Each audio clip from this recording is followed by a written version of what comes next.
I smell snacks and candy. Who's that snack boy looking at me? I was a bad boy. I was a bad, bad snack boy. I wasn't as innocent as I am now. No, no, no.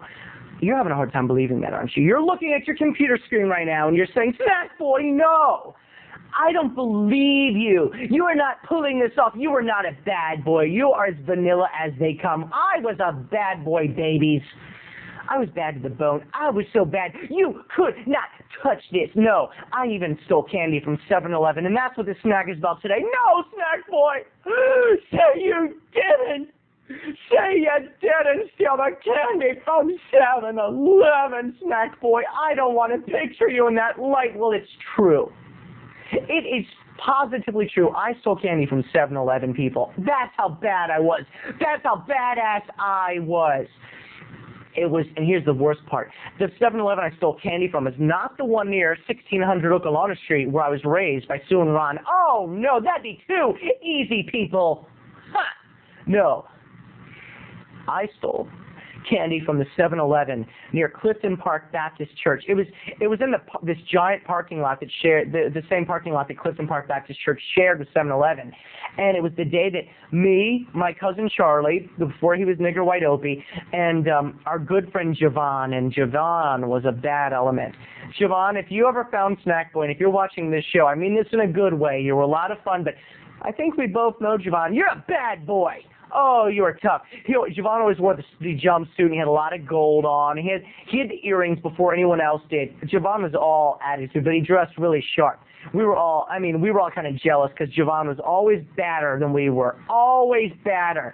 He was the most Bart Simpson-esque of the group. No, he was even worse than Bart. He was like the bad kid. So we were in 7-Eleven, and I was so tired of Jevon getting all the credit for being a bad boy. It's like Pink Flamingos. Why does Babs Johnson get to be the filthiest person in the world, said Connie Marble. Well, why does Jevon get to be the baddest guy in the world? It's my turn. So after I bought some candy that we were going to take with us in the church van to go to church camp, the camp retreat at Summit Lake, I went back to the candy aisle, and this is where my snack gets politically incorrect. And I know what you're saying. Oh, snack boy, how rude, how very rude to suggest that anyone who worked at a 7-Eleven would have an Indian accent. Well, the only reason I'm giving this guy an Indian accent is because it's the truth. He had one. So before you sit there and judge and sit on your Judge Judy box and say, oh, snack boy, this guy was very Indian, and he happened to own this 7-Eleven, and he went, what are you doing? And I said, I'm just giving candy. He said, no, you're stealing from me. No, you can return it. I know what you're saying, snack boy, that's the worst Indian accent I've ever heard. It is pretty bad. I give you credit for that.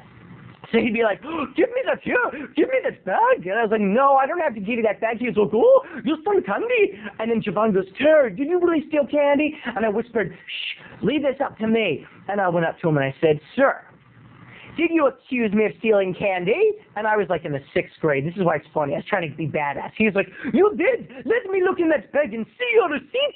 And I said, I'll have you know that my mother's a Sunday. I sound like Scrappy on Scooby-Doo. I was like, puppy power. I'll have you know that my mother's the youth group, the Sunday school teacher, Clifton Park Baptist Church. You can't talk to me that way. And he's like, you stole candy from me. And I was like, I have the Lord on my side, buddy. I've got God and Mr. Javens and my mother. Oh, do you want me to get her over here? Tell him, Jevon. Tell him how scary she is. And Jevon's like, you don't want to mess with his mother. She'll kick your ass. And I'm like, and I know the law. Oh, I know the limitations of the law. I know that I have my rights. You cannot prove it. Let me see the surveillance videotape. He goes, there is no surveillance videotape. I saw you with my own eyes. And I said, and your eyes, you have 20/20 vision, sir. And he's like, no. And I was like, so this blind man thinks that he can accuse me of my microscopic crime.